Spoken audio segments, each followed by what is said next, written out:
സ്ത്രീയെ ആദമിനെ ഗാഠനിദ്ര വരുത്തി പാർശ്വഭാഗത്ത് നിന്ന് ഒരു വാരിയലെടുത്ത് ഒരെണ്ണം എടുത്തിട്ട് ഇത് പരുവമായി 5-6 എടുത്തിരുന്നാൽ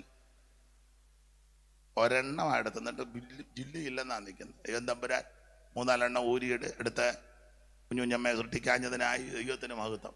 ഒന്നായിട്ട് ഇങ്ങനെ ജില്ലയില്ലെന്നാണ് നിൽക്കുന്നത്.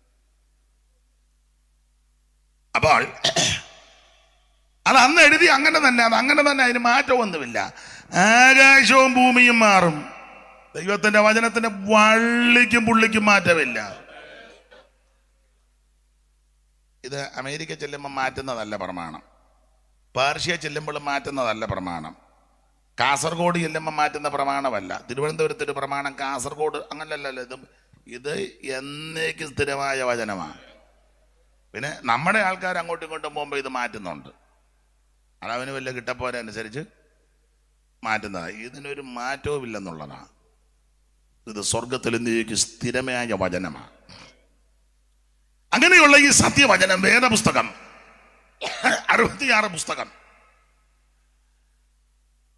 അതിലെ പുതിയ നിയമത്തിലെ ഓർപ്പിച്ചല്ലോ 27 പുസ്തകത്തിലെ ഒരു പുസ്തകത്തിൽ നിന്നാ ഇന്ന് രാത്രി തിരുവചന ചിന്തയ്ക്ക് അടിസ്ഥാനമായിട്ട് വായിച്ചത്.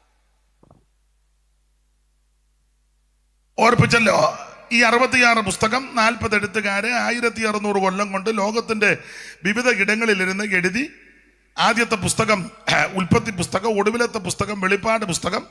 2 ഭാഗങ്ങളായിട്ട് പഴയ നിയമവും പുതിയ നിയമവും. പഴയ നിയമം 39 പുസ്തകം, പുതിയ നിയമം 27 പുസ്തകം.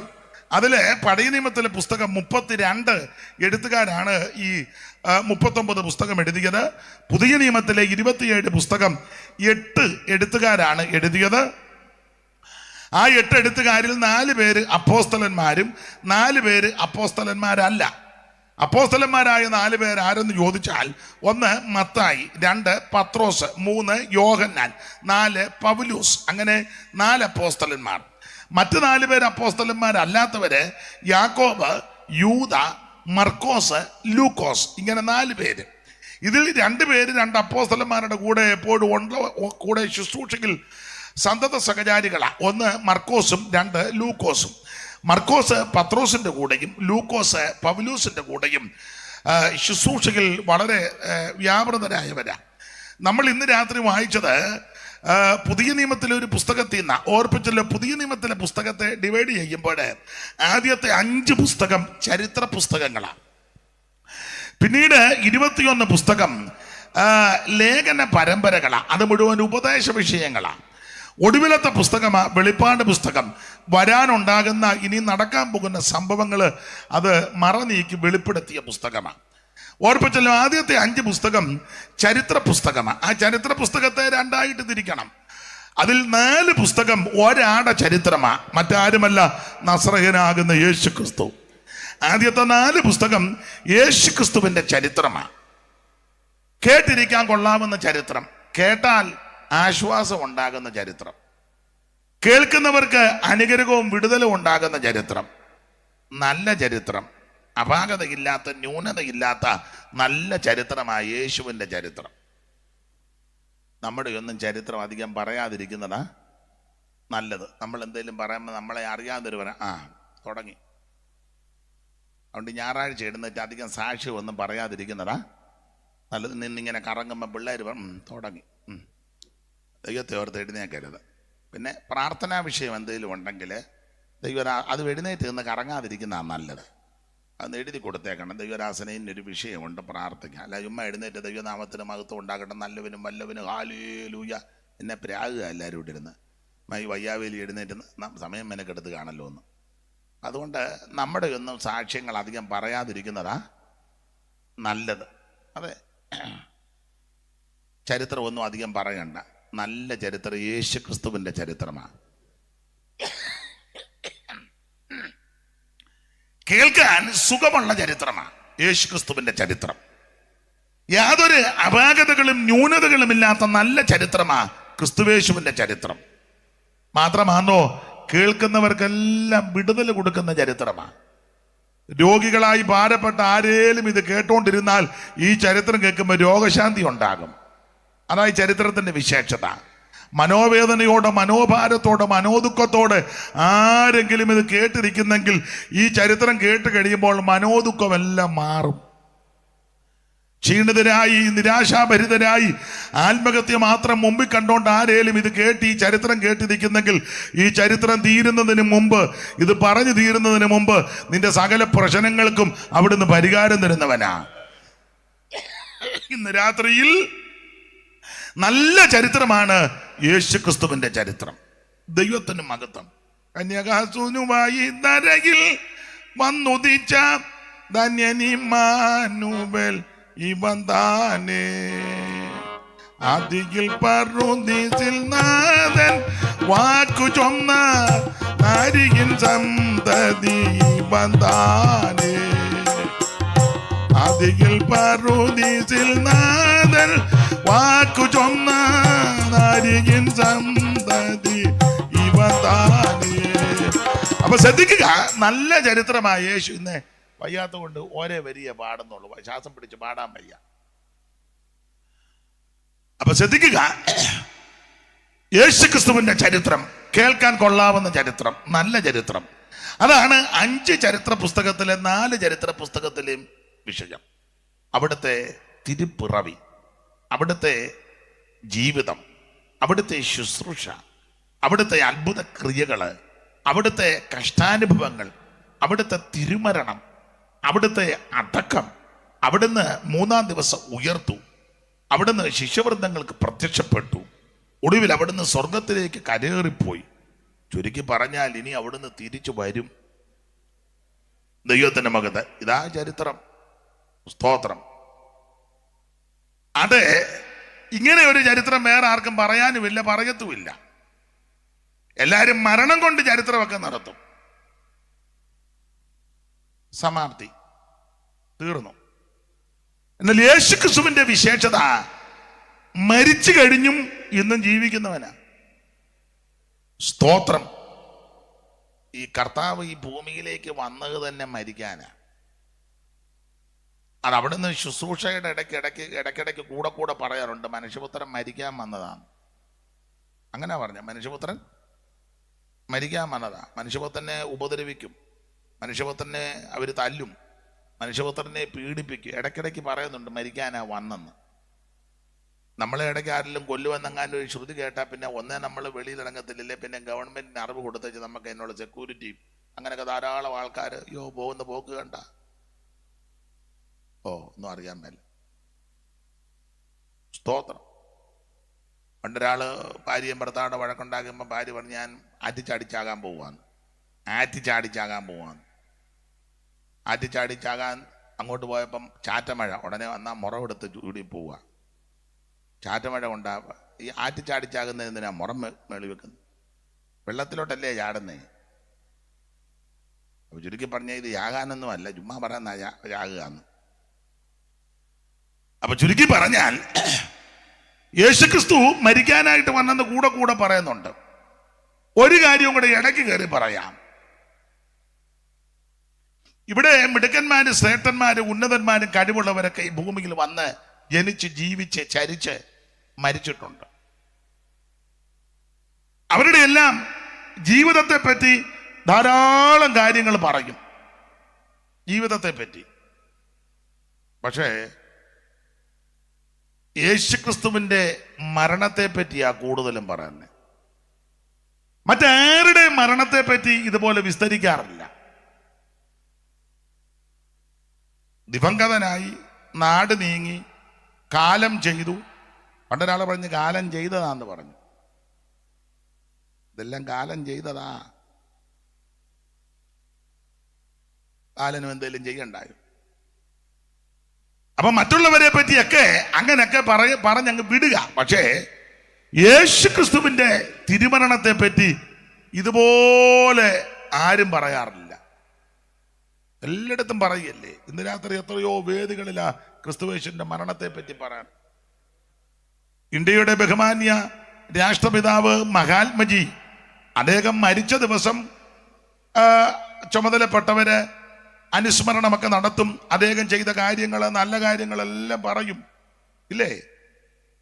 ഇന്ദിരാഗാന്ധി മരിച്ച ദിവസം ഓർക്കും, ഫോട്ടോയൊക്കെ വെക്കും. രാജീവ് ഗാന്ധി മരിച്ച ദിവസം ഓർക്കും. അങ്ങനെ രാഷ്ട്രീയ നേതാക്കള്, മന്നത്ത് പത്മനാഭൻ അവർകൾ മരിച്ച ദിവസം മന്നം സമാധി, ശ്രീനാരായണ ഗുരു അവർകൾ അതിന് അവധിയൊക്കെ കൊടുത്തിട്ടുണ്ട്. സമാധി, ചട്ടമ്പി സ്വാമി, അതുപോലെ തന്നെ വൈകുണ്ഠസ്വാമി, പണ്ഡിറ്റ് കറുപ്പൻ, അയ്യങ്കാളി, ഇങ്ങനെയുള്ള സാമുദായിക നേതാക്കന്മാരും ഭരണപരിഷ്കർത്താക്കള്, അതുപോലെ നാട് നീങ്ങിയ രാജാക്കന്മാർ, ചിത്തിര തിരുനാൾ അടക്കമുള്ള, അത് മുൻപും പിൻപുമുള്ള എല്ലാവരും, അവരൊക്കെ മരിച്ച ദിവസം എല്ലാവരും ഒന്ന് ഓർക്കും. അന്ന് ചടങ്ങുകളൊക്കെ കാണും, ചിലപ്പം അനുസ്മരണം കാണും, പ്രസംഗങ്ങൾ കാണും. അത് അന്നുകൊണ്ട് തീർന്നു. പക്ഷേ യേശുക്രിസ്തുവിന്റെ വിശേഷത എല്ലാ ദിവസവും ഈ മരണത്തെ പറ്റി പ്രസ്താവിക്കുക. ഇതുപോലെ എല്ലാ ദിവസവും ഒരു വ്യക്തിയുടെ മരണത്തെ പറ്റി എങ്ങും പറയുന്നില്ല. അതെന്താ? ഈ മരണത്തിന് പ്രാധാന്യത ഉള്ളത് കൊണ്ടാണ്. സ്തോത്രം. ഈ മരണം വിശേഷതയുള്ള മരണമാണ്.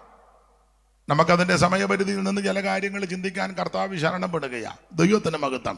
അതായി ചരിത്രത്തിൻ്റെ വിശേഷത.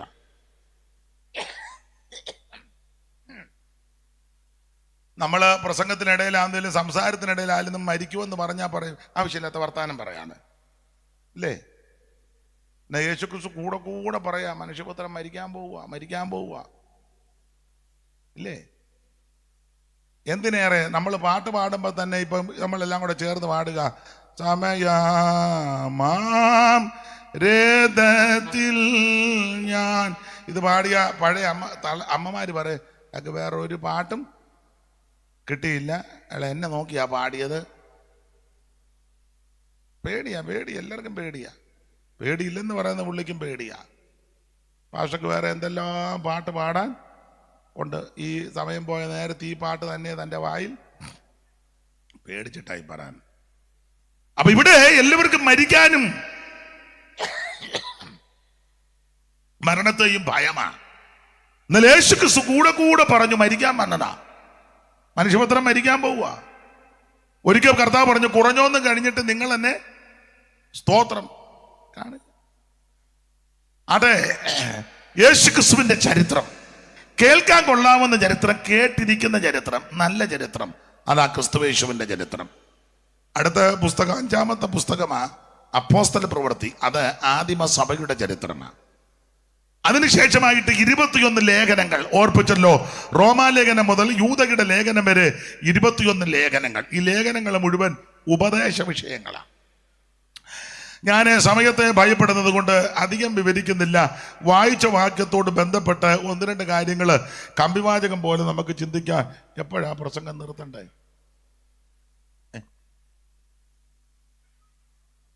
വായിച്ചോട് ഞാൻ വായിച്ചോ പെട്ടെന്ന്.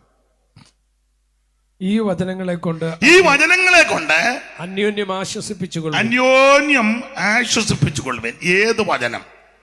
തെസ്സലോനിക്കർക്ക് 2 ലേഖനം പൗലോസ് എഴുതി. എന്നോട് ചുമതലപ്പെട്ട ബഹുമാന്യ കർത്തദാസൻ 9:30 പ്രസംഗം നിർത്താൻ പറഞ്ഞു. കൃത്യം 9:30 നിർത്തുകയും ചെയ്യും. അപ്പോൾ ഈ വചനങ്ങളെ കൊണ്ട് അന്യോന്യം ആശ്വസിപ്പിച്ചുകൊള്ളുവീൻ. ഏത് വചനം? തെസ്സലോനിക്കർക്ക് 2 ലേഖനം എഴുതി, 1ഉം 2ഉം ലേഖനം. ഞാൻ എപ്പോഴും പറയും, 2 ലേഖനത്തിൽ 2 വിഷയം, 2 പ്രത്യക്ഷത. അത് 2 വ്യക്തികളുടെ പ്രത്യക്ഷത. ആ 2 വ്യക്തികൾ, 1 യേശു ക്രിസ്തു, 2 എതിർ ക്രിസ്തു. ഇനി കമ്പിവാചകം പോലെ പറയാം. 2-ാം ലേഖനത്തിലെ വിഷയം എതിർ ക്രിസ്തുവിന്റെ പ്രത്യക്ഷതയാ. വായിച്ചേ 2-ാം ലേഖനം 2:9. കടികടാന്ന് വായിച്ചോണം. അധർമ്മമൂർത്തിയുടെ പ്രത്യക്ഷത. അപ്പോൾ എതിർ ക്രിസ്തുവിന് കൊടുത്തിരിക്കുന്ന ഒരു പ്രയോഗമാണ് അധർമ്മമൂർത്തി. ചെയ്യുന്നത് മുഴുവൻ ധർമ്മവിരുദ്ധമായ കാര്യമാണ്. അധർമ്മമൂർത്തിയായി വരും അന്തിക്രിസ്തുവിനായി വഴിയൊരുക്കും നിസങ്ങൾ, ഭൂവിൽ വഴിയൊരുക്കും നിസങ്ങൾ. എൻ പ്രിയനെ എന്തിനീ താമസമോ, എന്നുള്ളത്തിൽ ആശ നിൻ മുഖം കാൺമാൻ, എന്നുള്ളത്തിൽ ആശ നിൻ. അവിടെ ഇരുന്നോ, സമയമില്ല. അപ്പം പിന്നെ ഉള്ളത് ശ്രുതി. നമ്മൾ 2 ശ്രുതി ചേർന്ന് വരുമ്പോൾ സമയം പോകും. അധർമ്മമൂർത്തിയായി വരും അന്തിക്രിസ്തുവിനായി വഴിയൊരുക്കും നിജങ്ങൾ, ഭൂവിൽ വഴിയൊരുക്കും നിജങ്ങൾ. എൻ പ്രിയനെ എന്തിനീ താമസമോ. അപ്പൊ ശ്രദ്ധിക്കുക, അധർമ്മമൂർത്തിയുടെ പ്രത്യക്ഷത. രണ്ടാം ലേഖനത്തിലെ വിഷയം എതിർ ക്രിസ്തുവിന്റെ പ്രത്യക്ഷത. ഓർപ്പിച്ചല്ലോ, ഒന്നാം ലേഖനത്തിലെ വിഷയം യേശു ക്രിസ്തുവിന്റെ പ്രത്യക്ഷത. നിങ്ങൾക്കെല്ലാം അറിയാം, ഒന്നാം ലേഖനത്തിൽ 5 അധ്യായമുണ്ട്. 5 അധ്യായം അല്ലയോ ദൈവദാസനെ? മൈക്ക് കൂടെ അങ്ങ് പറ. 5 അധ്യായം. അപ്പൊ 5 അധ്യായത്തിലും യേശു ക്രിസ്തു പ്രത്യക്ഷപ്പെടുമെന്ന് തെളിയിച്ചിട്ടുണ്ട്. പെട്ടെന്ന് വായിച്ചോ. 1-ാം അധ്യായത്തിന്റെ 9, 10, 2-ാം അധ്യായത്തിന്റെ 19, 3-ാം അധ്യായത്തിന്റെ 13, 4-ാം അധ്യായത്തിന്റെ 13 മുതൽ 18 വരെ, 5-ാം അധ്യായത്തിന്റെ 23, ആദ്യം 1-ന്റെ 8, 9, 10 ആയിര്. ഞങ്ങൾക്ക് നിങ്ങളുടെ അടുക്കൽ എങ്ങനെയുള്ള പ്രവേശനം സാധിച്ചു എന്ന് ജീവനുള്ള സത്യദൈവത്തെ സേവിപ്പാനും അവൻ മരിച്ചവരുടെ ഇടയിൽ നിന്ന് ഉയർപ്പിച്ച തന്റെ പുത്രനും വരുവാനുള്ള കോപത്തിൽ നിന്ന് നമ്മെ വിടുവിക്കുന്നവനുമായ യേശു സ്വർഗത്തിൽ നിന്ന് വരുന്നത് യേശു സ്വർഗത്തിൽ നിന്ന് വരുന്നത് എന്ന് പറഞ്ഞാൽ യേശു ക്രിസ്തു വീണ്ടും വരും, പ്രത്യക്ഷപ്പെടാൻ പോകുക. 2-19 നമ്മുടെ കർത്താവ് യേശുവിന്റെ മുൻപാകെ അവന്റെ പ്രത്യക്ഷത അവിടെയും യേശു പ്രത്യക്ഷപ്പെടുമെന്ന് തെളിയിച്ചു. 3:13 ഇങ്ങനെ നമ്മുടെ കർത്താവ് യേശു തന്റെ സകല വിശുദ്ധന്മാരുമായി വരുന്ന പ്രത്യക്ഷത അവിടെയും യേശു പ്രത്യക്ഷപ്പെടുമെന്ന് തെളിയിച്ചു. 4:13 മുതൽ. സഹോദരന്മാരെ, നിങ്ങൾ പ്രത്യാശയില്ലാത്ത മറ്റുള്ളവരെ പോലെ ദുഃഖിക്കാതിരിക്കേണ്ടതിന് നിദ്ര കൊള്ളുന്നവരെ കുറിച്ച് അറിവില്ലാതിരിക്കരുത് എന്ന് ഞങ്ങൾ ആഗ്രഹിക്കുന്നു. യേശു മരിക്കുകയും ജീവിച്ചെഴുന്നേൽക്കുകയും ചെയ്തു എന്ന് നാം വിശ്വസിക്കുന്നു എങ്കിൽ അങ്ങനെ തന്നെ ദൈവം നിദ്ര കൊണ്ടവരെയും യേശു മുഖാന്തരം അവനോടുകൂടെ വരുത്തും. കർത്താവിന്റെ പ്രത്യക്ഷത അവിടെയും യേശു പ്രത്യക്ഷപ്പെടുമെന്ന് തെളിയിച്ചു. 5:23 സമാധാനത്തിന്റെ ദൈവം തന്നെ നിങ്ങളെ മുഴുവനും ശുദ്ധീകരിക്കുമാറാകട്ടെ. നിങ്ങളുടെ ആത്മാവും പ്രാണനും ദേഹവും അശേഷം നമ്മുടെ കർത്താവ് യേശുക്രിസ്തുവിന്റെ പ്രത്യക്ഷത. ഇന്ന് രാത്രി എന്നെ കേൾക്കുന്ന ബഹുമാന്യ പ്രിയപ്പെട്ടവരോട് ഓർപ്പിക്കട്ടെ, യേശുക്രിസ്തു വീണ്ടും പ്രത്യക്ഷപ്പെടും. അവിടുത്തെ പ്രത്യക്ഷത. അപ്പോൾ 1-ാം അധ്യായത്തിലെ വിഷയം ക്രിസ്തുയേശുവിന്റെ പ്രത്യക്ഷതയാണ്. ഓർപ്പിച്ചല്ലോ, 1-ാം ലേഖനത്തിന് 5 അധ്യായങ്ങളാണ്. ഓരോ അധ്യായത്തിലും യേശുക്രിസ്തു പ്രത്യക്ഷപ്പെടുമെന്ന് തെളിയിച്ചു. ഈ 1-ാം അധ്യായത്തിന്റെ 9 ഒന്നുകൂടെ ഒന്ന് വായിച്ചാട്ടെ. ഞങ്ങൾക്ക് നിങ്ങളുടെ അടുക്കൽ എങ്ങനെയുള്ള പ്രവേശനം സാധിച്ചു എന്ന് തെസ്സലോനിക്കരോട് പൗലോസ് ചോദിക്കുകയാണ്, അല്ലയോ തെസ്സലോനിക്കരെ, ഞങ്ങൾക്ക് നിങ്ങളുടെ അടുക്കൽ എങ്ങനെയാണ് പ്രവേശനം സാധിച്ചത്? എല്ലാം വിവരിക്കുന്നില്ല. പൗലോസിന്റെ 2-ാമത്തെ മിഷണറി യാത്രയില് തെസ്സലോനിക്കയിലെത്തി.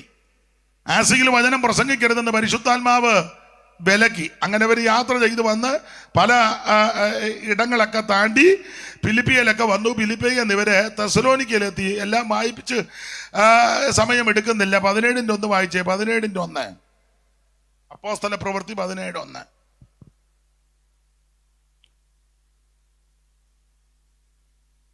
അവർ അംഫിപോലിസിലും അപ്പൊലോനിയിലും കൂടെ കടന്ന് തെസ്സലോനിക്കയിലെത്തി. അവിടെ യഹൂദന്മാരുടെ ഒരു പള്ളി ഉണ്ടായിരുന്നു. പൗലോസ് പതിവ് പോലെ അവരുടെ അടുക്കൽ ചെന്ന് വായിപ്പിച്ച സമയം കളയുന്നില്ല. തെസ്സലോനിക്കയിൽ എത്തി പൗലോസ്. അവിടെ യഹൂദന്മാരുടെ പള്ളിയിൽ ശുശ്രൂഷിച്ചു. 3 ശബത്തില് തിരുവെഴുത്തുകളെ ആധാരമാക്കി വചനം പറഞ്ഞു. ആ വചന ശുശ്രൂഷയിൽ യഹൂദന്മാരിൽ കുറച്ച് പേര്, ഭക്തിയുള്ള യവനന്മാരൊരു വലിയ കൂട്ടം, മാന്യ സ്ത്രീകളിൽ അനേകര് രക്ഷിക്കപ്പെട്ടു. അങ്ങനെ തെസ്സലോനിക്കയിൽ ഒരു സഭയുണ്ടായി. ഇങ്ങനെ തെസ്സലോനിക്ക സഭ ആരംഭിക്കുന്നത്. അതാ 1-ാം അധ്യായത്തിൽ ചോദിച്ചത്, ഞങ്ങൾക്ക് നിങ്ങളുടെ അടുക്കൽ എങ്ങനെയുള്ള. ഈ സഭയ്ക്ക് ഒത്തിരി വിശേഷതയുണ്ട്. ഏത്? തെസ്സലോനിക്ക സഭയ്ക്ക്. എന്താ ഇവരുടെ വിശേഷത? 1-ാം അധ്യായത്തിന്റെ 8 വായിച്ചേ. ചടികടാന്ന് വായിക്കണം. നിങ്ങളുടെ അടുക്കൽ നിന്ന് കർത്താവിന്റെ വചനം മുഴങ്ങിച്ചെന്നത് മക്കദോനിയയിലും ആഖായിലും മാത്രമല്ല, എല്ലായിടവും നിങ്ങൾക്ക് ദൈവത്തിലുള്ള വിശ്വാസം പ്രസിദ്ധമാണ്. തെസ്സലോനിക്ക വിശ്വാസികളുടെ വിശേഷത 1, ഇവരുടെ വിശ്വാസം വിശ്വപ്രസിദ്ധമാണ്. എന്റെ പ്രിയരെ, പേരും പടവും ഒന്നും നോട്ടീസ് വന്നില്ലെങ്കിലും നമ്മുടെ വിശ്വാസം പ്രസിദ്ധമാകണം. എന്താ നമ്മുടെ വിശ്വാസത്തിന്റെ? നമ്മളെ ചിലരൊക്കെ വിശ്വാസികൾ എന്നാ വിളിക്കുന്നേ. വിശ്വാസമൊന്നുമില്ല പലർക്കും, എന്നാലും വിളി ഇല്ലേ? അങ്ങനെ നമ്മൾ പറയത്തില്ലേ, കടയിൽ ചെന്ന് നെയ്യപ്പം തരാൻ, അതിനകത്ത് വല്ലതും നെയ്യുണ്ടോ? നല്ല വെളിച്ചെണ്ണ പോലും അല്ല, ഓയില്ല. 2 ദിവസം കഴിഞ്ഞ് ഞാൻ കനയ്ക്കും. പക്ഷേ പേരിപ്പോഴും പറ. നെയ്യപ്പം വന്ന നെയ്യറുത്താന്നോ ഉണ്ടാക്കുന്നേ? നെയ്ക്കകത്താന്നോ പറ. നെയ്ക്ക് എന്തോ വിലയാ? വെളിച്ചെണ്ണയ്ക്ക് എത്രയാ? 400? ആരാ വെളിച്ചെണ്ണയ്ക്കകത്ത് ഉണ്ടാക്കുന്നത്? സൺഫ്ലവർ, പിന്നെന്തുവാ? പാം ഓയില്, പിന്നെ ഒന്നും ഉപയോഗിക്കുന്നില്ലയോ? അപ്പൊ ചുരുക്കി പറഞ്ഞാൽ പേരിപ്പോഴും നെയ്യപ്പം വന്ന ഇല്ലയോ? ഈ മൂലമറ്റത്തിനടുത്തൊരു സ്ഥലമുണ്ട്, പാലാർ. ഒരു തുള്ളി പാല് പോലും ഇല്ല. പേരെന്തുവാ?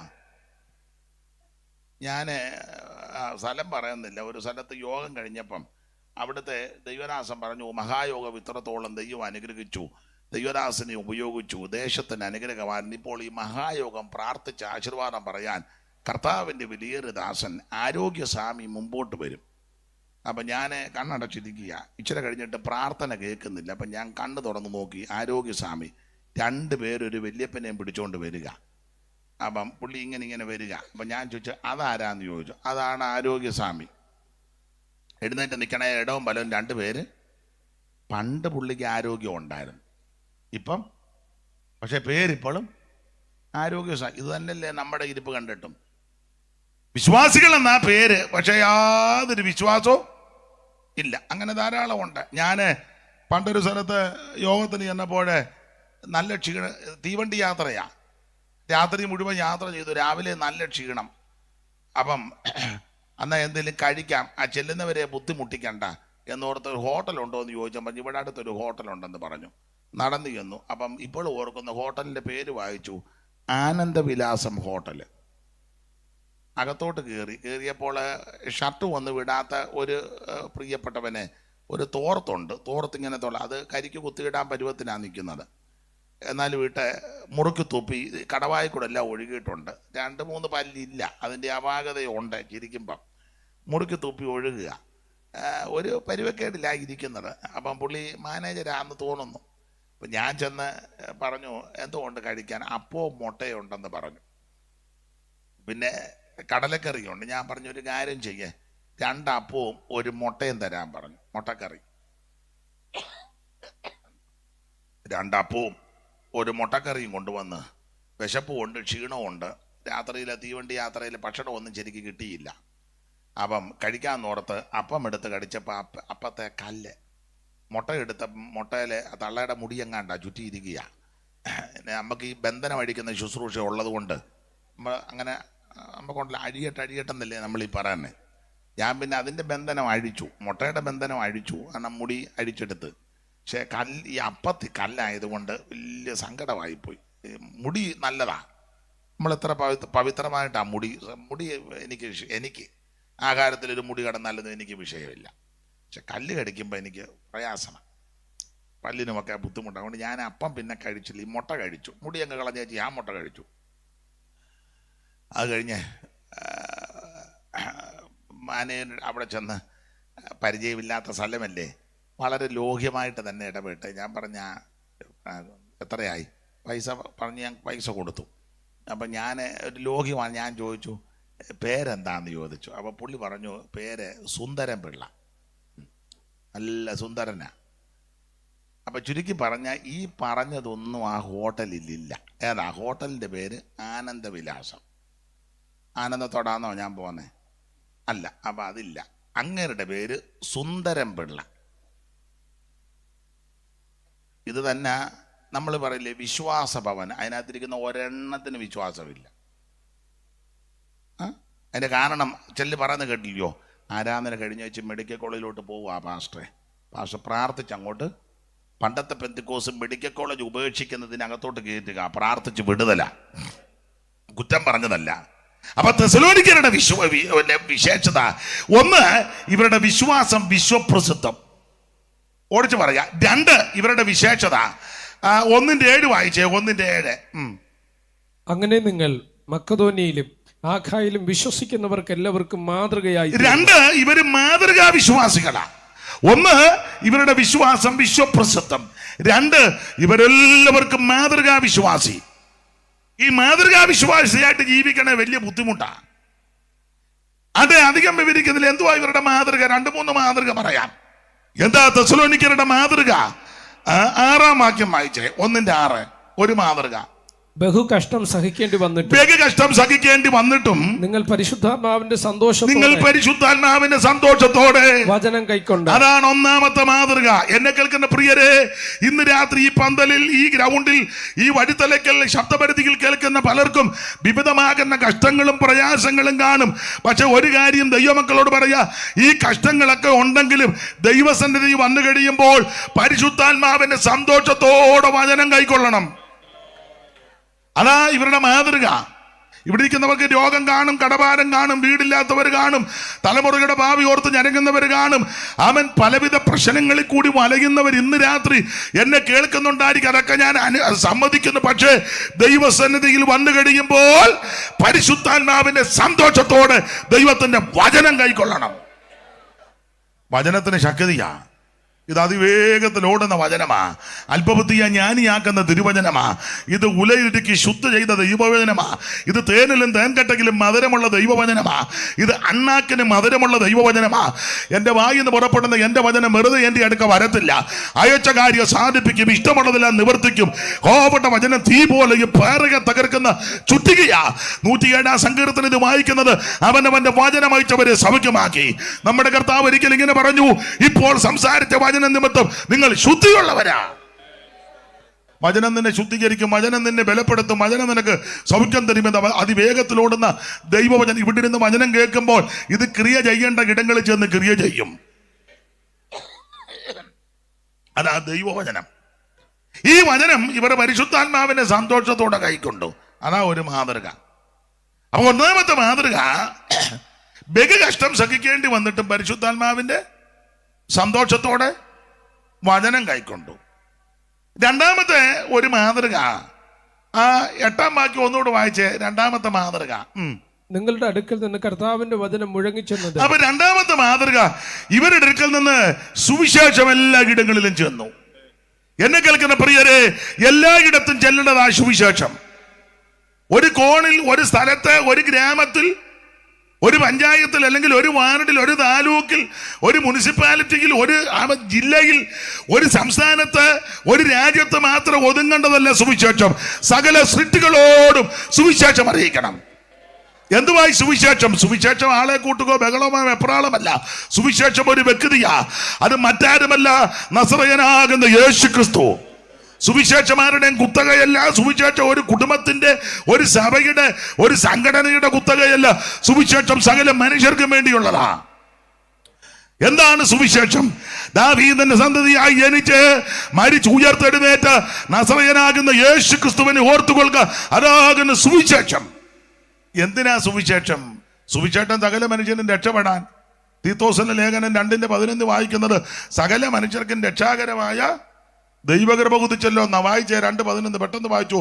തീത്തോസ് 2:11.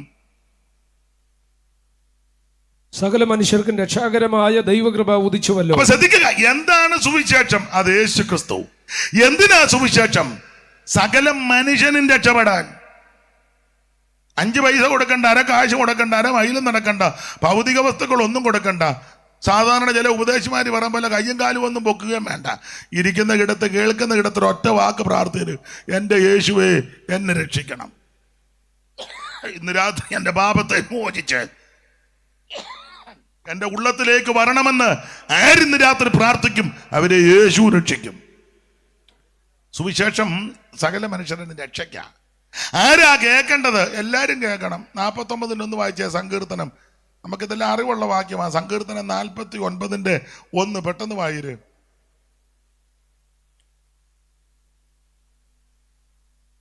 സകല ജാതികളുമായുള്ളവര് ഇത് കേൾപ്പിൻ. സകല ജാതികളുമായുള്ളവര് ഇത് കേൾപ്പിൻ. ഇതൊരു ഗ്രൂപ്പുകാരോ സഭക്കാര് മാത്രം കേൾക്കേണ്ടതല്ല, സകല ആൾക്കാരും കേൾക്കണം. കേൾക്കാൻ കൊള്ളാവുന്ന കാര്യമാണ്. നമ്മളിവിടെ പറയുന്ന കാര്യമല്ല, കേൾക്കാൻ കൊള്ളാവുന്ന കാര്യമാണ്. ആവശ്യമില്ലാത്ത ഒന്നും പറയത്തില്ല. നീ അവൻ്റെ പെടലി എടുത്തുകൊണ്ട് വാടാ വത്സ നിന്നി പ്രസാദിക്കുക എന്നും പറഞ്ഞ് നിൽക്കുകയല്ല. ഈ സുവിശേഷത്തിൻ്റെ വിശേഷത ഇവിടെ അടിച്ചാൽ തിരിച്ചടിക്കരുത്, ഇവിടെ കൂടെ കാണിക്കണമെന്ന്. അതായി പറയുന്നത്. ഒരു നാഴിക നടക്കാൻ നിർബന്ധിച്ചാൽ 2 നാഴിക, അതായി പറയുന്നത്. ഉടുപ്പ് ചോദിക്കുന്നവന് പുതപ്പും കൂടെ. ഇതാ സുവിശേഷം. സ്തോത്രം. 70 വട്ടം ക്ഷമിക്കണം. അതാ സുവിശേഷം. അതൊന്നും താല്പര്യമില്ലെന്ന് തോന്നുന്നു.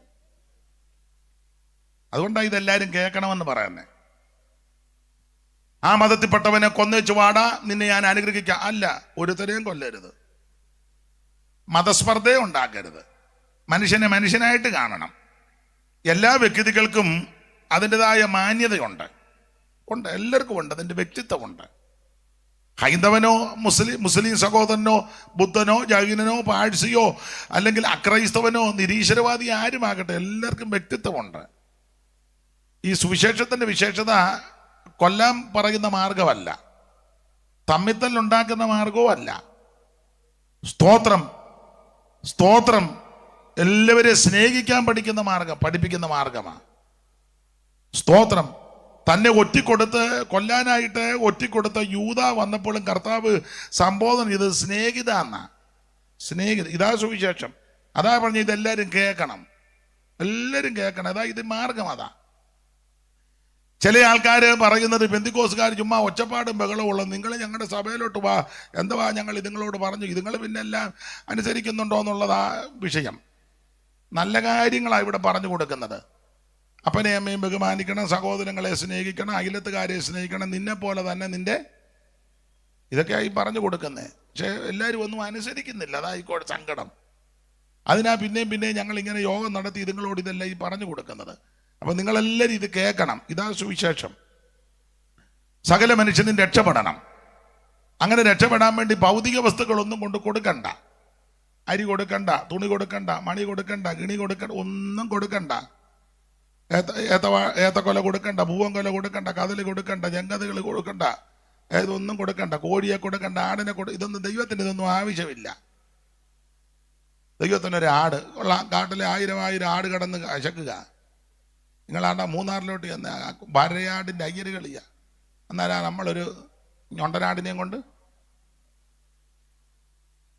കാട്ടിലെ 1000 ജന്തുക്കൾ, 2 കോഴി ദൈവത്തിന് ഉള്ള കാട്ടുകോഴിയുടെ അയ്യര് കളിയാ ഹൈറേഞ്ചിലോട്ട് ചെന്ന. അന്നേരം നീ വസന്തം വന്നൊരു കോഴിയായിട്ട് ദൈവത്തിന് എന്തിനാടാ കോഴി? പണ്ട് നയനാർ ചോദിച്ച പോലെ ദൈവത്തിന് എന്തിനാ ഭാറാവുകാരനെന്ന് ചോദിച്ച പോലെ. ദൈവത്തിന് ഇതൊന്നും ആവശ്യമില്ല. നിന്റെ കാശൊന്നും ദൈവത്തിന് ആവശ്യമില്ല.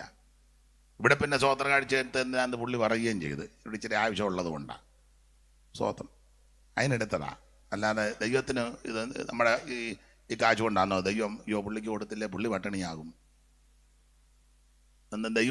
ദൈവത്തിന് നിന്നെ ആവശ്യം. സ്തോത്രം. ഇന്ന് രാത്രി നിന്നെ ആവശ്യം. അതുകൊണ്ട് എന്താ സുവിശേഷം? യേശു ക്രിസ്തു. എന്തിനാ സുവിശേഷം? സകല മനുഷ്യരും രക്ഷപ്പെടാൻ. ആരാ കേൾക്കേണ്ടത്?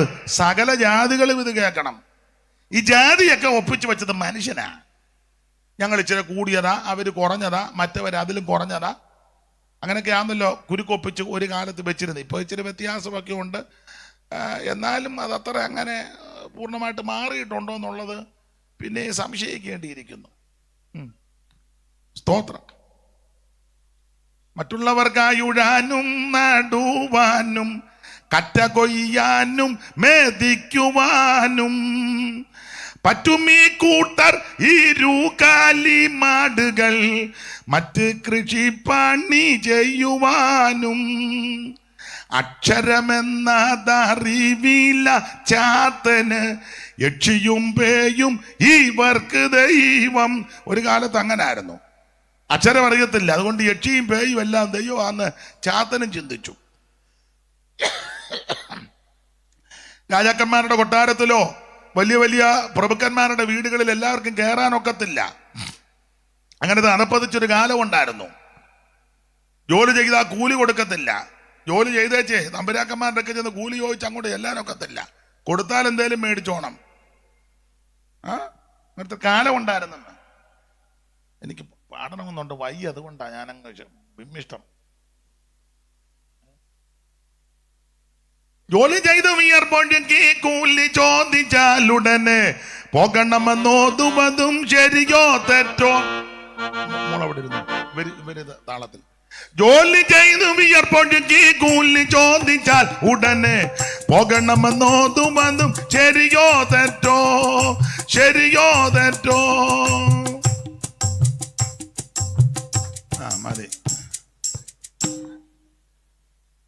അപ്പൊ ചുരുക്കി പറഞ്ഞാൽ ജോലി ചെയ്ത് ആ കൂലി ചോദിച്ച് തമ്പുരാക്കന്മാരുടെ വീട്ടിൽ ചെല്ലാനൊക്കത്തില്ല, ഒന്നിച്ച് ഭക്ഷണം കഴിക്കത്തില്ല.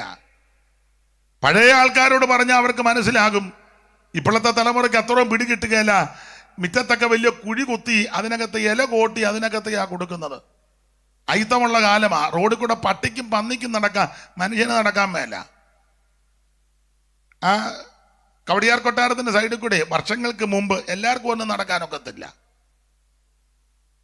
നിങ്ങളുടെ ഇരിപ്പ് കണ്ടിട്ട് നിങ്ങൾ കവടിയാർ കൊട്ടാരത്തിലെ ആയിരുന്നു തോന്നുന്നു. എല്ലാവർക്കും ഒന്നും നടക്കാനൊക്കെ അയിത്തമുള്ള കാലമാ.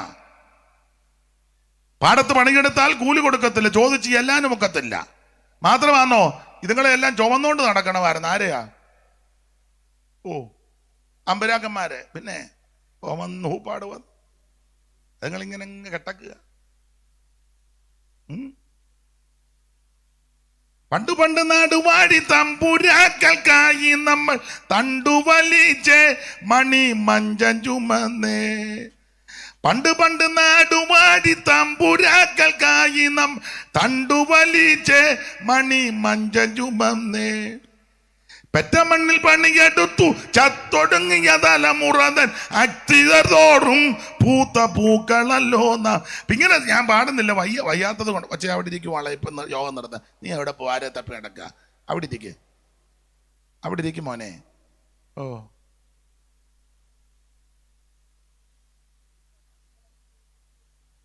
അവള് പിണങ്ങി പോവാന്ന് തോന്നുന്നു. അപ്പൊ ശ്രദ്ധിച്ചേ, വല്ലാത്തൊരു കാലമുണ്ടായിരുന്നു. ഒറ്റ വാക്കി പറയുക, ഇതിനെല്ലാം മാറ്റം വരുത്തിയത് സുവിശേഷം വന്നത് കൊണ്ടാണ്. അതുകൊണ്ടാ പറഞ്ഞ സുവിശേഷം എല്ലാവരും കേൾക്കണം. ഇതൊരു സഭക്കാരുടെയോ മതക്കാരുടെയോ ഒരു സംഘടനയുടെയോ ഒരു കുടുംബത്തിന്റെ കുത്തകയല്ല. സുവിശേഷം സകലർക്കും വേണ്ടിയുള്ളതാ. യേശു ക്രിസ്തു ഒരു വിഭാഗത്തിന്റെ ദൈവമല്ല, അവിടുന്ന് മുഴു ലോകത്തിന്റെ ദൈവമാ. സുവിശേഷം എല്ലായിടത്തും അറിയിക്കണം. അങ്ങനെയൊക്കെ അറിയിക്കുമ്പോൾ ഉപദ്രവങ്ങളൊക്കെ ഉണ്ടാകും. ചിലക്ക് ഇഷ്ടമല്ല.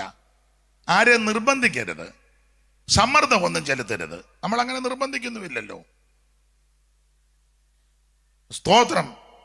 ചെല്ലി പറയാനുണ്ട്, നിർബന്ധിച്ച് മതം അങ്ങനെ ഒരു സംഭവമേ. ഞാനാന്ന് ഞങ്ങളുടെ സഭയിൽ പറയും, പൊക്കോളാനാ പറയാന്നെ. ചുമ്മാ ഇവിടെ ഇരുന്ന് മെനക്കെടരുത്, പോ. അങ്ങനെ ഞാൻ കർത്താവ് അങ്ങനെ പറഞ്ഞേ, പോ. നിങ്ങൾ എന്നാ പോകാതെ പമ്മി ഇവിടെ ചെല്ലു പറഞ്ഞത് നമ്മൾ മതം മാറ്റുക. യോ, അങ്ങനൊന്നും ഒരു സംഭവമില്ല, അങ്ങനെ ഇല്ലെന്നേ. പൊക്കോളാനാ പറയാന്നെ. അത് അവനവനാ തീരുമാനിക്കണ്ടേ. ഇത് നിർബന്ധത്താലൊന്നുമല്ല, സമ്മർദ്ദം കൊണ്ടൊന്നുമല്ല, പരപ്രേരണ കൊണ്ടല്ല. ഇന്ന് രാത്രി ഇവിടെ ഇരിക്കുന്ന ഓരോരുത്തരും ചോദിച്ചാൽ ഓരോരുത്തർക്കും പറയാൻ സാക്ഷ്യമുണ്ട്. യേശുവിന്റെ പാപം മോചിച്ചു, യേശുവിന്റെ രോഗത്തെ സൗഖ്യമാക്കി, യേശു ക്രിസ്തു എനിക്ക് സമാധാനം നൽകി. എത്രയെത്ര കുടുംബങ്ങൾ രക്ഷപ്പെട്ടു. മദ്യത്തിന്, മയക്കുമരുന്നിന്, ലഹരി പദാർത്ഥങ്ങൾക്കോ അടിമപ്പെട്ട് പോലീസിന്റെ ലാത്തിക്കോ തത്വസംഹിതകൾക്കോ പ്രത്യയ ശാസ്ത്രങ്ങൾക്കോ മറ്റ് ഇതര ക്രിയകൾക്കോ മനുഷ്യനെ രക്ഷിക്കുവാൻ, സമാധാനം കൊടുക്കുവാൻ കഴിവില്ലാതിരുന്നപ്പോൾ സമാധാനത്തിന്റെ പ്രഭുവാകുന്ന യേശു ക്രിസ്തു ഉള്ളത്തിൽ വന്നതുകൊണ്ട്, യേശു ക്രിസ്തു ഭവനത്തിൽ വന്നതുകൊണ്ട് ഇന്ന് രാത്രി ഈ സമാധാനം അനുഭവിക്കുന്ന പ്രിയപ്പെട്ടവരായി എന്നെ കേൾക്കുന്നത്. അതുകൊണ്ടാണ് ഇതെല്ലാവരും കേൾക്കണം. സുവിശേഷം സകല ജാതികളും കേൾക്കണം. അപ്പോൾ തെസ്സലോനിക്കരുടെ വിശേഷത, ഒന്ന്, ഇവരുടെ വിശ്വാസം വിശ്വപ്രസിദ്ധം. രണ്ട്, ഇവരെല്ലാവർക്കും മാതൃകാ വിശ്വാസികൾ. ആ മാതൃകയ്ക്ക് തന്നെ പല പ്രത്യേകത. ഒന്ന്, ബഹുകഷ്ടം സഹിക്കേണ്ടി വന്നിട്ടും പരിശുദ്ധാത്മാവിന്റെ സന്തോഷത്തോടെ ദൈവവചനം കേട്ടു. അതൊരു മാതൃക. രണ്ടാമത്തെ മാതൃക, ഇവരുടെ ഇടയിൽ നിന്ന് സുവിശേഷം എല്ലായിടത്തും ചെന്നു.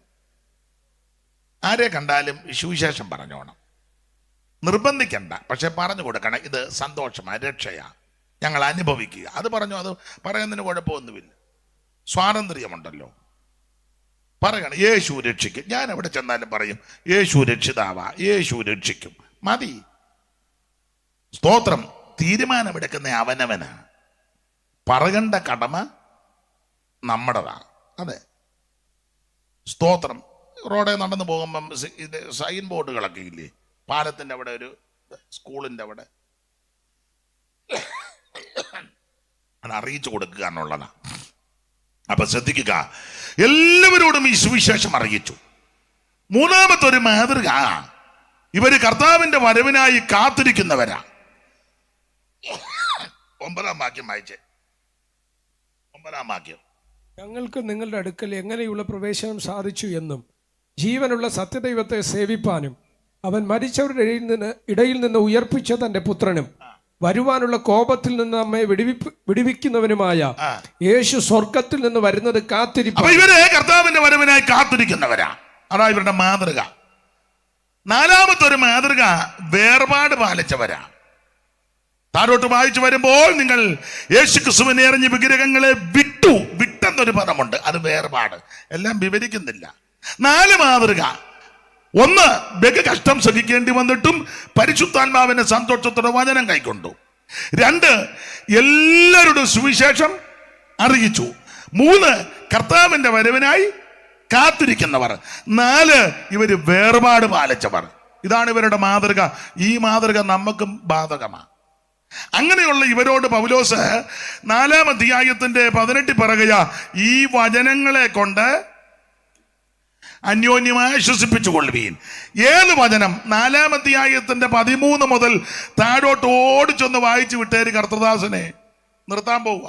സഹോദരന്മാരെ, നിങ്ങൾ പ്രത്യാശയില്ലാത്ത മറ്റുള്ളവരെ പോലെ ദുഃഖിക്കാതിരിക്കേണ്ടതിന് നിദ്ര കൊള്ളുന്നവരെ കുറിച്ച് അറിവില്ലാതിരിക്കരുത് എന്ന് ഞങ്ങൾ ആഗ്രഹിക്കുന്നു. യേശു മരിക്കുകയും ജീവിച്ചെഴുന്നേൽക്കുകയും ചെയ്തു എന്ന് നാം വിശ്വസിക്കുന്നു എങ്കിൽ അങ്ങനെ തന്നെ ദൈവം നിദ്ര കൊണ്ടവരെയും യേശു മുഖാന്തരം അവനോടുകൂടെ വരുത്തും. കർത്താവിന്റെ പ്രത്യക്ഷത വരെ ജീവനോടെ ശേഷിക്കുന്നവരായി നാം നിദ്ര കൊണ്ടവർക്ക് മുമ്പാകെയില്ല എന്ന് ഞങ്ങൾ കർത്താവിന്റെ വചനത്താൽ നിങ്ങളോട് പറയുന്നു. കർത്താവ് താൻ ഗംഭീരനാദത്തോടും പ്രധാന ദൂതന്റെ ശബ്ദത്തോടും ദൈവത്തിന്റെ കാഹളത്തോടും കൂടെ സ്വർഗത്തിൽ നിന്ന് ഇറങ്ങി വരികയും ക്രിസ്തുവിൽ മരിച്ചവർ മുമ്പേ ഉയർത്തെഴുന്നേൽക്കുകയും ചെയ്യും.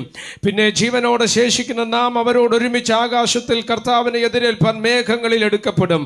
ഇങ്ങനെ നാം എപ്പോഴും കർത്താവിനോട് കൂടെ ഇരിക്കും. ഈ വചനങ്ങളെ കൊണ്ട് അന്യോന്യം ആശ്വസിപ്പിച്ചുകൊള്ളുകയും തിരുവായി മൊഴിഞ്ഞവൻ അരുളിയപ്പോൾ വചനം നിറവേറ്റാൻ ബന്ധുസഭയെ ചേർക്കുവാൻ വേഗം മഹിമയിലെടുപ്പാൻ കൊണ്ടുവരുന്നു ശാലയിൽ പോയി ചേർത്ത് പന്തിയിലിരുത്താൻ കൊണ്ടുവരുന്നു ശാലയിൽ പോയി ചേർത്ത് പന്തിയിലിരുത്താൻ. ഈ വചനങ്ങളെ കൊണ്ട് അന്യോന്യം ആശ്വസിപ്പ്. ഞാൻ ഏതാനും മിനിറ്റുകൾ കൊണ്ട് നിർത്താം. ഈ വചനങ്ങളെ കൊണ്ട് അന്യോന്യം ആശ്വസിപ്പിച്ചു കൊള്ളുവിൻ. ഏത് വചനം? ഈ വായിച്ച തിരുവെഴുത്തിന്റെ അകത്ത് പ്രധാനമായിട്ട് 4 കാര്യങ്ങളുണ്ട്. അത് വിശദീകരിക്കുന്നില്ല, ഒരല്പസമയം എടുക്കുവേ. ക്ഷീണം പോയി വരുന്നു. അപ്പൊ ശ്രദ്ധിക്കുക, ഈ ഭാഗത്ത് 4 കാര്യങ്ങളാ. 1, ഒരു മടങ്ങി വരവ്. 2, ഒരു ഉയർപ്പ്. 3, ഒരു രൂപാന്തരം. 4, ഒരു സമാഗമം. എല്ലാം വിശദീകരിക്കുന്നില്ല. ഈ 4-ാം അധ്യായത്തിന്റെ 13 മുതൽ 17 വരെയുള്ള വാക്യത്തിൽ 4 കാര്യം. 1, മടങ്ങി വരവ്. 2, ഉയർപ്പ്. 3, രൂപാന്തരം. 4, സമാഗമം. ഈ 4 കാര്യം പറഞ്ഞേച്ച് 18 പറയുക, ഈ വചനങ്ങളെ കൊണ്ട് അന്യോന്യം ആശ്വസിപ്പിച്ചു കൊള്ളണം. ഏത് വചനം? 1, ഒരു മടങ്ങി വരവുണ്ട്. ആര് മടങ്ങി വരുന്നു? യേശു ക്രിസ്തു മടങ്ങി വരുന്നു. ഞാൻ ഓർപ്പിച്ചല്ലോ, ഇവിടെ ജീവിച്ച ധാരാളം മഹൽ വ്യക്തികളുണ്ട്. സമർത്ഥനായ സീസറും പ്രശസ്തനായ ഹോമറും സമത്വമറ്റ സോളമൻ തുടങ്ങിയുള്ള വിജ്ഞരും മതനേതാക്കന്മാർ, ഭരണപരിഷ്കർത്താക്കൾ, മന്ത്രി പുങ്കവന്മാര്, രാഷ്ട്രീയ നേതാക്കന്മാർ, ഇന്ത്യയെ വളരെ പ്രഗത്ഭമായി ഭരിച്ച ഉരുക്ക് വനിതകള്, ഉരുക്ക് മനുഷ്യര്, പല മിടുക്കന്മാർ, എബ്രഹാം ലിങ്കൺ അടക്കമുള്ളവർ, കെന്നഡി അടക്കമുള്ളവര്, ലോകത്ത് നേതാക്കന്മാര്, മിടുമിടുക്കൻ മണ്ടേല, ധാരാളം മിടുക്കന്മാർ, മത നേതാക്കന്മാർ. മുമ്പേ ഓർപ്പിച്ചല്ലോ, മഹാനായ മൺമറഞ്ഞ അയ്യങ്കാളി, വൈകുണ്ഠസ്വാമികള്, മന്നത്ത് പത്മനാഭൻ, ശ്രീനാരായണ ഗുരു അവർകള്, അങ്ങനെ പ്രഗത്ഭന്മാർ, പ്രശസ്തന്മാർ, ധാരാളം പേര്.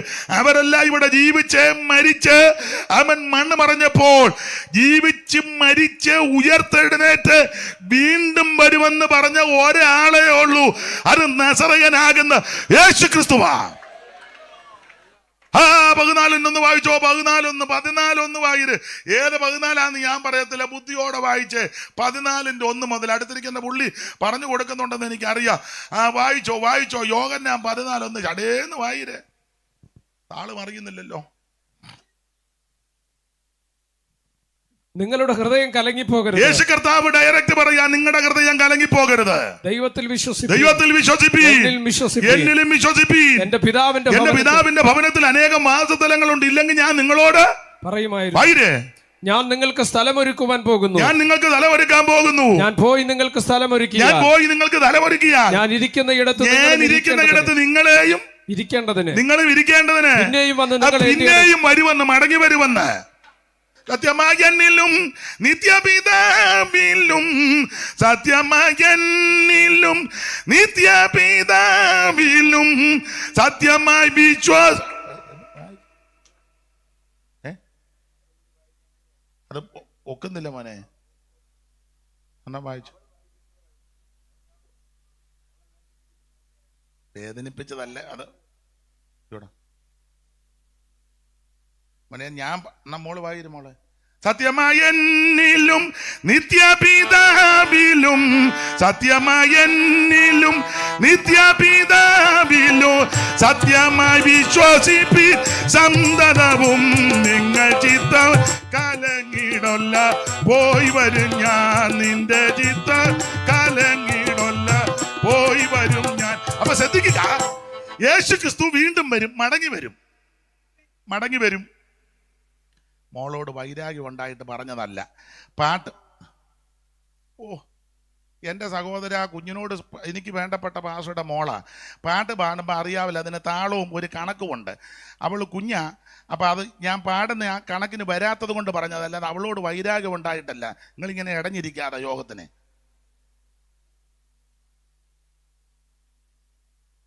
കുഞ്ഞിനോട് വൈരാഗ്യം ഉണ്ടായിട്ട് പറഞ്ഞതല്ല, അവളോട് പിണക്കമുണ്ടായിട്ടും പറഞ്ഞതല്ല. അയ്യോ, ഇത് മെനക്കേടാന്നല്ലോ സഹോദരൻ. അത് മോളോട് വൈരാഗ്യം ഉണ്ടായിട്ട് പറഞ്ഞ പാട്ടിന് അതിൻ്റെ ഒരു താളവും കണക്കും ഇല്ലേ? അപ്പം പാടുമ്പോൾ അതിൻ്റെ രീതിയിൽ അത് അവളോട് പിണക്കം ഉണ്ടായിട്ടാണോ?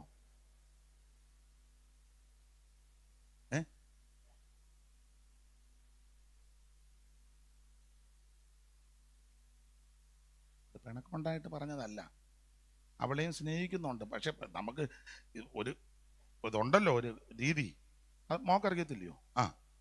നമ്മളിങ്ങനെ വിഘടിച്ചിരുന്നാൽ ഈ യോഗത്തിന് അത് ഗുണമാകുമോ? യോഗം ഇങ്ങനെ ഇവിടുന്ന് ഇടഞ്ഞാൽ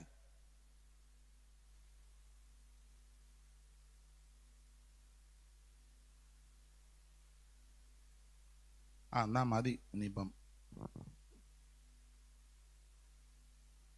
യേശു വീണ്ടും വരും, അത് മതി.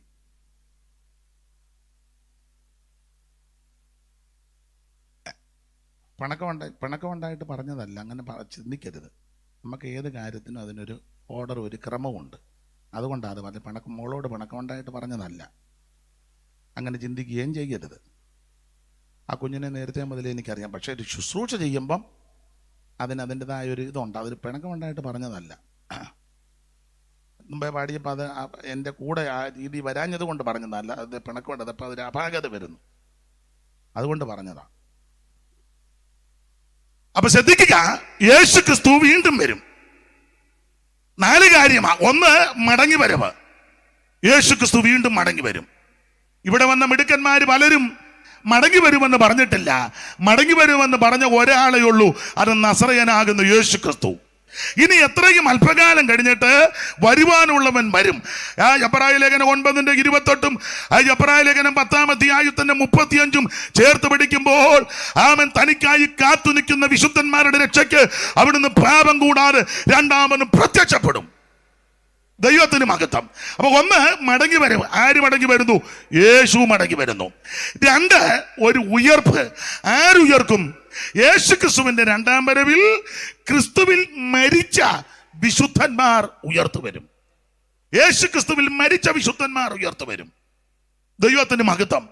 എല്ലാവരും ഉയർത്തു വരത്തില്ല. അവിടുത്തെ 2ാം വരവിൽ കാഹളം ധ്വനിക്കുമ്പോൾ ക്രിസ്തുവിൽ മരിച്ച വിശുദ്ധന്മാർ ഉയർത്തു വരും. എങ്ങനെ? ഒരു പുത്തൻ ശരീരത്തോടെ. ഈ ദ്രവത്വമുള്ള, ബലഹീനമായ, രോഗമുള്ള, ക്ഷീണമുള്ള ഈ ശരീരം മാറി നമുക്കൊരു പുത്തൻ ശരീരം ലഭിക്കും. അതാ നമ്മുടെ പ്രത്യാശ.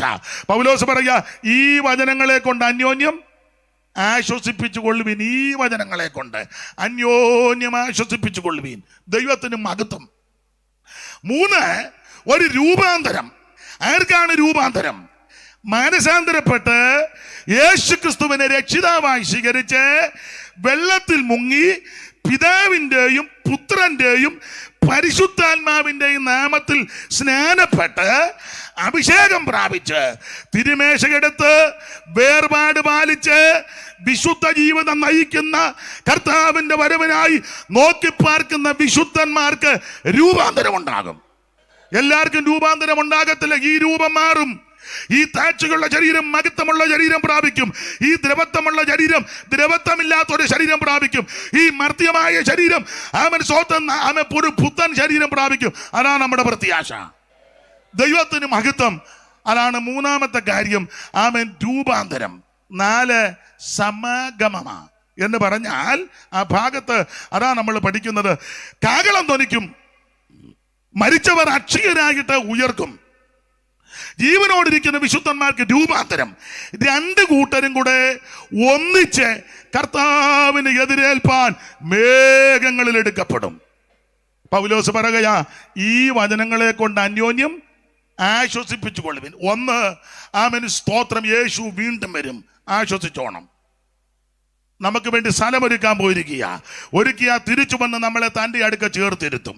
2, വിശുദ്ധന്മാർക്ക് ക്രിസ്തുവിൽ മരിച്ചവർക്ക് ഒരു ഉയർപ്പുണ്ട്. 3, ജീവനോടിരിക്കുന്ന വിശുദ്ധന്മാർക്ക് രൂപാന്തരം ഉണ്ടാകും. 4, 2 കൂട്ടരും കൂടെ ഒന്നിച്ച് കർത്താവിനെ എതിരേൽക്കും. സങ്കീർത്തനക്കാരൻ പറഞ്ഞിരിക്കുന്ന ഭാഷ നമുക്ക് മനസ്സിലാകും. ഉഷസ്സിന്റെ ഉദരത്തിൽ നിന്ന് യുവാക്കളായ മഞ്ഞ് പുറപ്പെട്ടു വരുന്നത് പോലെ കോടി കോടി വിശുദ്ധന്മാർ ഉയർത്തു വരുന്ന സുന്ദര സുദിനം. ആ പ്രത്യാശയുള്ള ദൈവമക്കൾ ദൈവത്തെ സ്തുതിച്ചാട്ടെ. അല്പസമയങ്ങൾ ദൈവമക്കൾ ദൈവത്തെ മഹത്വപ്പെടുത്തിയാട്ടെ. ഹല്ലേലൂയ. ഈ വചനങ്ങളെ കൊണ്ട് അന്യോന്യം ആശ്വസിപ്പിച്ചുകൊള്ളുവി. നമ്മുടെ യോഗം സമാപന യോഗമാണ്, തീരാൻ പോവുകയാണല്ലോ.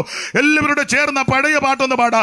കർത്താവ് തൻ ഗംഭീര നാദത്തോടും പ്രധാന ദൈവ ദൂതർ ശബ്ദത്തോടും കർത്താവ് തൻ ഗംഭീര.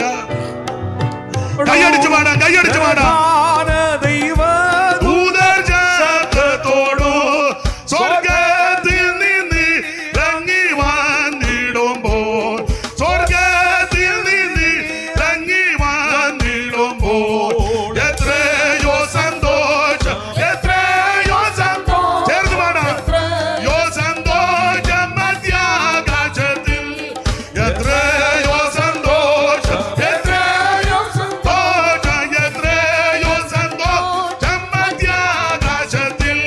മണ്ണിൽ ഉറങ്ങിടുന്ന സുധീവന്മാർ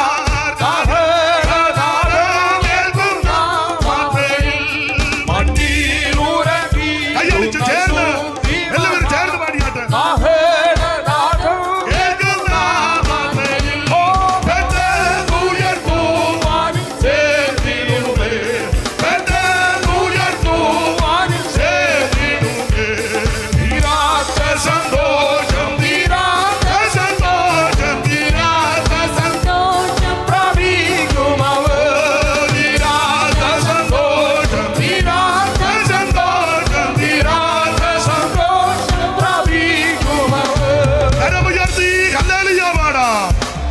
ഒരിക്കൽ കൂടി ഹല്ലേലൂയ പാടിയാട്ടെ.